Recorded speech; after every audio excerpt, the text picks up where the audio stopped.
The evidence gets more shocking and gruesome with each day. A dismembered body of a young woman at the center of it. There's newly revealed DNA evidence and cell phone data we just learned about today in court, but still the question remains, what proof is there that David is the one responsible for it all? A tense day in court as prosecutors continue to lay out evidence that the singer is the one who killed and dismembered a 14-year-old girl he allegedly had a romantic relationship with, Celeste Rivas Hernandez. Prosecutors have shown gruesome pictures and presented an argument that the singer not only killed the girl, but then went to extreme and dark lengths to hide her body. But what we weren't expecting today was what investigators say they found inside the alleged killer's house, which could complicate efforts to prove he is the one responsible for this terrible crime. We're on the case presented by Law&Crime. I'm Chris Stewart.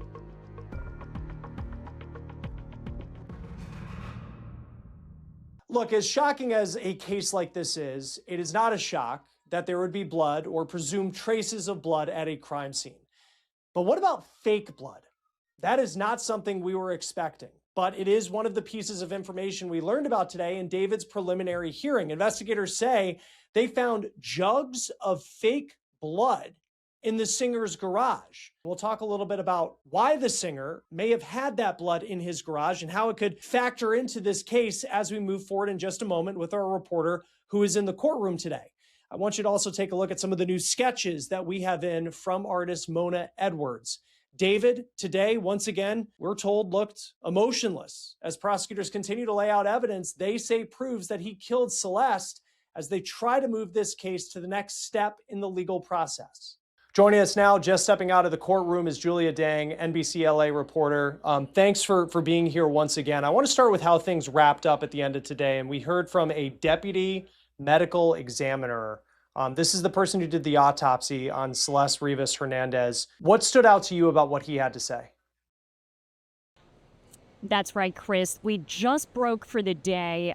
We actually didn't think we were going to get to this witness today, but Dr. Gritho took the stand just about 4 minutes before we wrapped for today, day 3 of this preliminary hearing in the murder case against 21-year-old David Anthony Burke. So he just started laying out his findings from this autopsy conducted September 10th. That was 2 days after this teenager's remains were found in the front trunk of David's Tesla.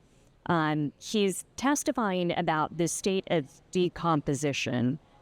It was tough, incredibly tough to see the photos the other day in court. Hearing this testimony now from the deputy medical examiner who actually led the autopsy, this might be even tougher, Chris, in different ways. So I completely understood when the victim's parents actually got up and left the courtroom before he took the stand. They are not sitting in there for this testimony. But he's talking about the state of decomposition. He testified that when they weighed her remains, it only came out to 71 pounds. The last thing he said on the stand before we ended today was that she still had her braces on. And, of course, it was the dental records that helped them make that positive identification, because when they found her remains, there was so much decomposition, there was so much skin slippage, they couldn't identify her. There simply was not enough left. And I saw in your notes, just kind of going through it, and just that line that she still had her braces on. And, we'll talk more about her family and everything they've been going through these last couple of days. But that just is a reminder that we're talking about not just a person who lost their life, but, such a young person at 14 years old at the center of this case. And this week trying to see what happens next. And as far as whether it continues down, the track to potentially going to trial one day, seemed like there was a lot of DNA evidence today and very much in the weeds about what was found, what tested positive. For you, what was the headline and kind of the moment when you think back through hours of testimony today, especially when it came to DNA, that really stood out to you? My main takeaway, Chris, is that a good defense attorney, a strong defense team, can question anything and everything. And that is going to be key if this does indeed go to trial, which I think most people in that courtroom do expect. The threshold here in this preliminary hearing phase is much lower. The prosecution only needs to show probable cause. Think of that as kind of like a 51% threshold. But if this does go to trial, in order for a jury to convict, that's got to be beyond a reasonable doubt. Think of that as more like a 99.9% probability. So this is kind of like rehearsal for both sides. You know, they're testing out their witnesses. They're seeing how they perform on this stand as humans being questioned, you know, in front of a live audience under a lot of pressure. And we in the media, we're getting a sense of what questions might be asked during trial, how these witnesses are going to hold up, and how they might look and sound and feel to a live jury of their peers. Now, to your question about this DNA evidence, you know, we spent the bulk of the afternoon going through that testimony. It started with questions from Deputy DA Beth Silverman. It was her witness.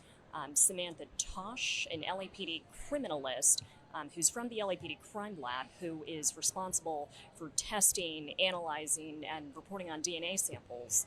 And then defense attorneys did their cross-examination, and then that witness went back to the prosecution, and then defense had more questions for her. So what all of that adds up to is a lot of information that can be looked at different ways, right? None of this is actually definitive. And the witness, the LAPD criminalist, was careful to make that clear. You know, she's using language like possible or probable, but the statistics that she laid out, and we're talking about figures, right, with 24 zeros after the first digit. She laid out statistics that make it unlikely, if not close to impossible, for these DNA matches to be from anybody but Celeste. Now the question is, you know, where is that DNA match actually coming from? Is it definitively coming from blood, or could it be something like skin? Because she spent time living in that house and touching items in the garage. That's what defense attorneys spent quite a bit of time today questioning, going back and forth with that one witness. If this does go to trial, I think we can expect a lot more of that, Chris. And there's so many pieces of evidence, I feel like, Julia, as like this has gone on for the last couple of days, where from a circumstantial standpoint, it seems incredibly strong for the prosecution, but then you'll have David's defense attorneys come back and just nitpick every single word of what a witness said. As far as some of where DNA was found, you know, there were blood stains in the Tesla, and through just kind of going through some of these notes, that there was a toenail that was Celeste, and then they were able to create a DNA profile on that. But then you get into these trash bags, I believe, that were found at David's house, right? And then there are these wipes in the trash bag, and like it does not get, to me, it came off just kind of going through this, like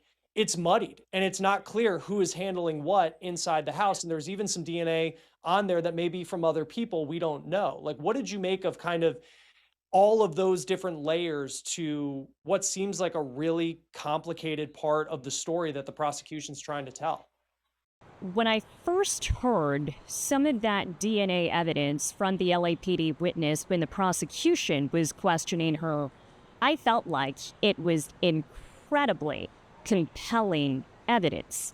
I mean, you can't question something with a statistical probability that's got 24 zeros behind the first digit, right? Yeah. Well, Yeah. I guess if you are Blair Burke, you can question that. And she raised a couple hypotheticals about that compelling DNA evidence.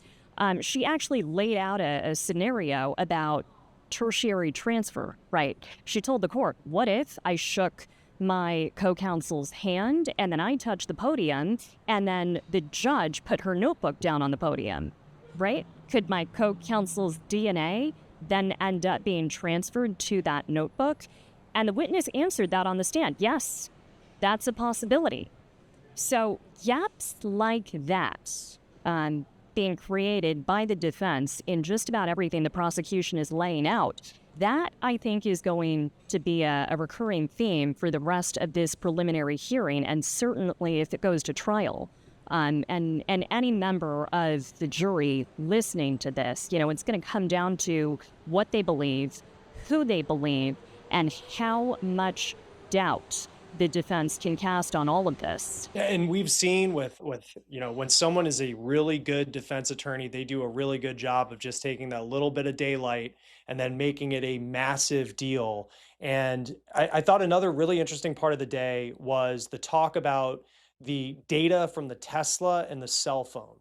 And in so many cases, I feel like we see like, oh, there's the cell phone going to a particular location, they got him. But then at the same time, you look at the defense and I feel like they're setting up to make this argument of like, sure, you can prove his cell phone was going in that direction. You can prove his car was going in that direction. What proof do you have that it was David behind the wheel? That part of it was incredibly interesting, too. When I was first listening to the testimony, it was kind of like that DNA evidence. I was thinking, this is tough to dispute, right? You've got data showing the Tesla registered to David going west on Sunset Boulevard from his house at a specific time and then going up the coast towards Santa Barbara. It all seems to match up. And then you've got the phone records showing the iPhone going with the car. And then you have somebody on the stand from LAPD testifying that it matches up with where the victim's passport card was later found near Lake Kachuma. But here's the issue, and this is what defense attorneys pointed out on cross. There is nothing so far that has been presented to the court that actually shows the defendant behind the wheel of that car. There is nothing in any of that digital data that actually proves he was the one using the phone that night. So for all we know, it could have been somebody else behind the wheel of his car making calls on his phone. They also pointed out locations that were mapped out by that LAPD expert witness. They're not exact. They are approximate. So even though he testified, it looks to him like the car and the vehicle were moving in tandem, at the same place at the same time, they actually could have been separated by maybe 100 feet. And that witness testified, yes, that could be a possibility. We don't know that for sure. So there are a lot of gaps here that most of us may not have noted when looking at the charging documents initially. But that's why I think after multiple grand jury hearings, there was no indictment returned. And we're now in this very lengthy preliminary hearing. Yeah, I mean, there's no doubt that this is a gruesome crime. There's no doubt you have this young woman who lost her life, but there's still kind of that overarching question of, the direct proof that David is the one who did it, and that's what prosecutors are trying to lay out with this evidence. Speaking of David, and I know I've just found it fascinating how he's just the description of how he's been acting in court. We get courtroom sketches, which can only tell a snapshot of a moment. Day 3 for David. And perhaps he's someone who has seen the reports that people think he looks bored, he looks uninterested. I don't know if that's something that, bothers him in any way. Like, what stood out to you about how he acted today in court? Yeah, Chris, the defendant, David, is basically motionless in the courtroom. I did notice him having a brief exchange with his attorneys after lunch. He was laughing, smiling, joking around with them. I thought that was kind of off. But I had an interesting conversation with our courtroom sketch artist, Mona. And I asked her again today what she thought about David, his demeanor, his behavior, because she's looking right at him sitting in the jury box. I'm sitting kind of off to an angle behind him. She told me it looks like he's off on a different plane. Like, he's not all there.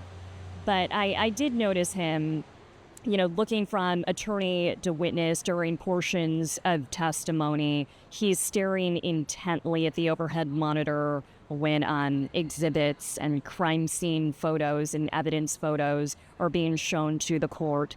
It seems like he's taking all of this in. But I keep on peeking at his yellow legal notepad that he has laid out on the table in front of him next to a pen or pencil. It doesn't look like he's writing anything down.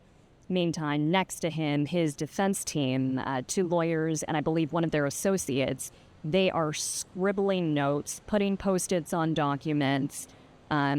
He seems a little bit disengaged from all of that today, and he looks tired. Yeah, and you think, I mean, I'm sure, everybody in the courtroom to an extent, hearing so much about DNA evidence and phone records for as high interest this case is, after, being in a room for that long, you can understand that. One question I guess I have is you're looking at him through these proceedings, and then it's like you have the 10-minute body cam that was played a couple days ago where you see him like interacting with law enforcement. He kind of has this like charming personality to him. Like, what's just for us who like aren't in the room, what's it like kind of seeing him now compared to that person you saw in the body cam?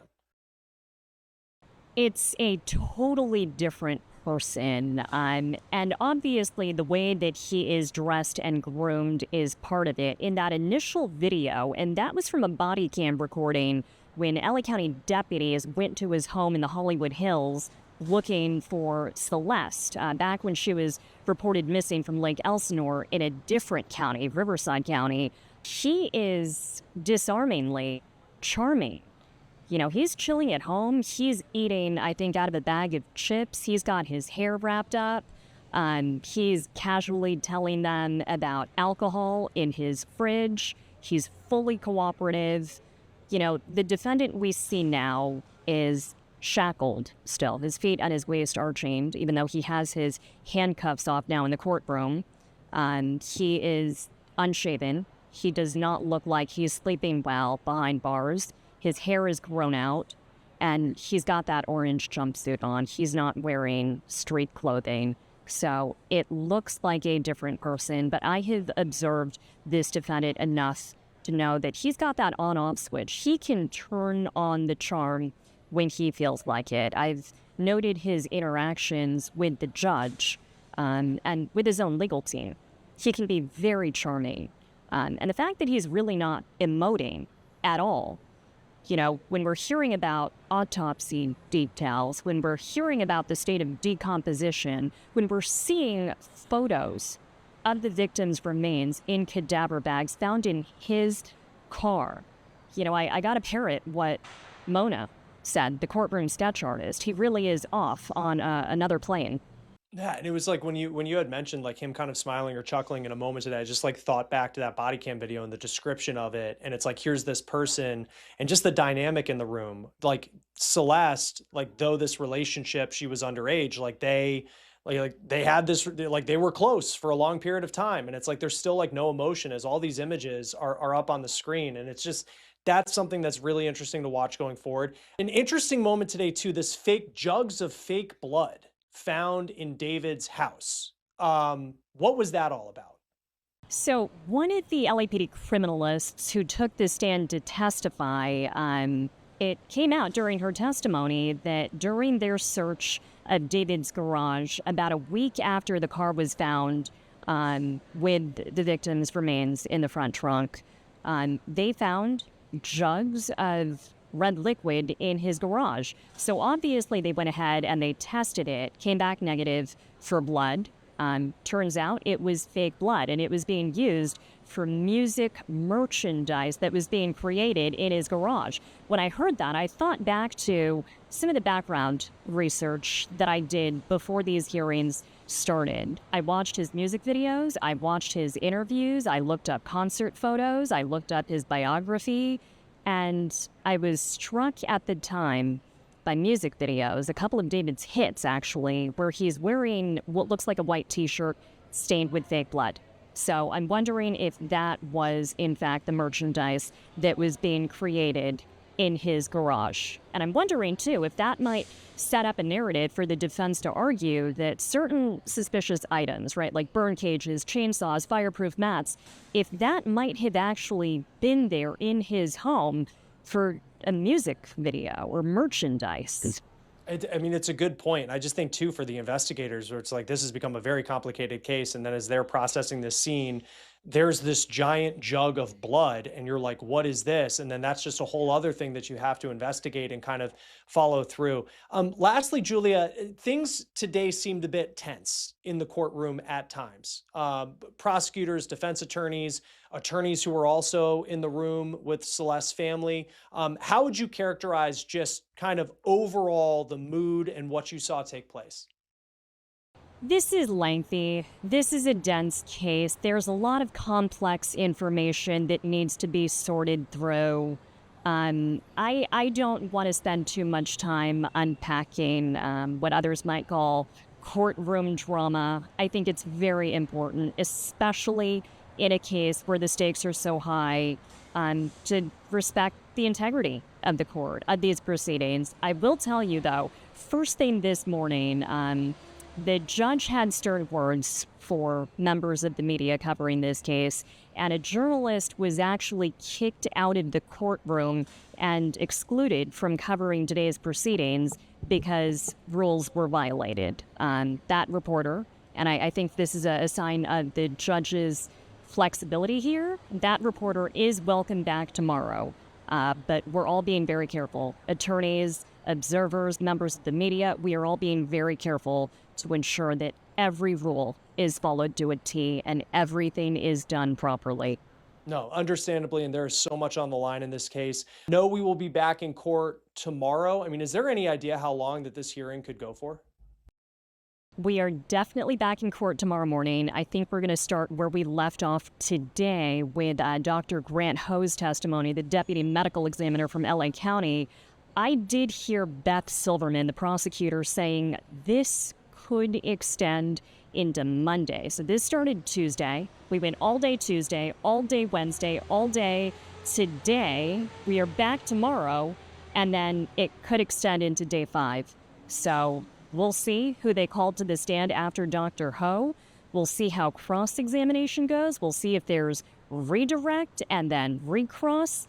There's a lot that every witness is unpacking, and defense attorneys, understandably, have a lot of questions for each of them. Absolutely, and you've been doing a great job being our eyes and ears in the courtroom this week. NBC LA reporter Julia Deng, great to have you helping us out here on Law and Crime. Thanks for being with us. We will continue to follow David's preliminary hearing all week here on Law and Crime. You can go over the Law and Crime Plus app for more information. We've been covering this case from the very beginning. You can also watch our previous episodes right here on YouTube. That will do it for this episode of On the Case, presented by Law and Crime. Subscribe to us on YouTube and Spotify, and we are also now streaming on Peacock. I'm Chris Stewart. We'll see you next time.